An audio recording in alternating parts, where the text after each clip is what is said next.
हर हर महादेव। दोस्तों आजकल ना बाबाओं का क्रेज आया हुआ है।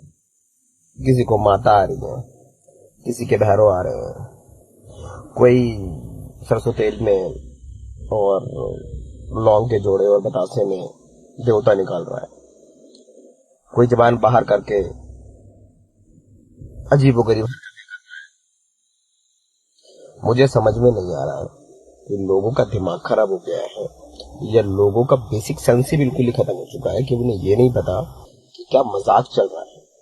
लोग उनके पास पहुंच भी जाते हैं झाड़ फूका करवाने, टोना टोटका करवाने, पड़ोसी की सुख सुविधा को खत्म करने के लिए नींबू कटवाने, किसी से जलते हैं तो उसको मारने का उपयोग कराने। नाटक की परिकाष्ठा तो यहाँ तक हो चुकी है, लोग घर में हनुमान जी महाराज को प्लास्टिक गदा तक चढ़ाने लगे मंगलवार को और कहते हैं कि गदा चढ़ाने से भगवान दुष्टों का नाश करते हैं। जैसे बालाजी महाराज गदा लेकर के दुश्मनों को मारने जाएंगे क्योंकि अगले ने प्लास्टिक की गदा दी है। कुछ लोग माचिस दे रहे हैं भगवान को, उनको लगता है कि भाई माचिस चढ़ाने से बालाजी महाराज खुश होते हैं। न जाने कितने प्रकार के ढोंग, पाखंड, अंधविश्वास इस धरती पर फैल रहे हैं। दोष ब्राह्मणों को दिया जा रहा है कि ब्राह्मणों ने किया है। अरे पहले समझो तो कहो किसने किया है। जिस ब्राह्मण है जिसको ब्रह्म का ज्ञान है, ज्ञानी मूर्खों जैसी हरकतें नहीं करता। तो प्लीज पहले तो ब्राह्मणों को बदनाम करना बंद करो। दूसरा, अगर आप लोगों को लगता है कि ब्राह्मणों ने किया है तो भाई मैं भी एक ब्राह्मण हूं, मेरी एक बात मानो और एक परीक्षण करो, एक मुहिम चलाओ सही और गलत के प्रति। अगर आप इस मुहिम को चलाएंगे तो आपको दूध का दूध और सच का सच आपके सामने आ जाएगा। आपको ये पता लगेगा कि कौन सही है और कौन गलत। ठीक है, तो सबसे पहले आपको क्या करना है कि गूगल ट्रांसलेटर से ना संस्कृत के वर्ड सीख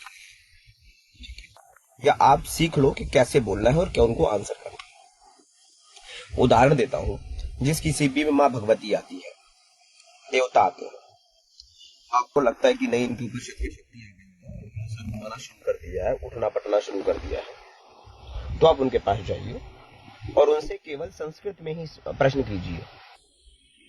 पहले प्रश्न बना लीजिए कि आपको उनसे क्या पूछना है, उसको ट्रांसलेट कर लीजिए गूगल ट्रांसलेटर से संस्कृत में और उनसे संस्कृत में प्रश्न कीजिए जो भी आप उनसे पूछना चाहते हैं। अगर उस पे देवता सच में आई है तो वो कम से कम तुम्हारे संस्कृत को समझेगी या समझेगा और उसके बाद तुम्हें रिप्लाई करेगा, क्योंकि संस्कृत तो देवताओं की भाषा है और आप तो उसकी भाषा में ही प्रश्न कर रहे हो ना।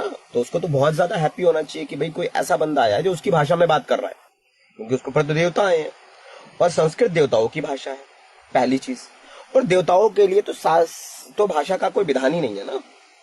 दूसरा, क्या जबान निकालने से ही काली माता होती है? दारू पीने से ही काली माता आती है?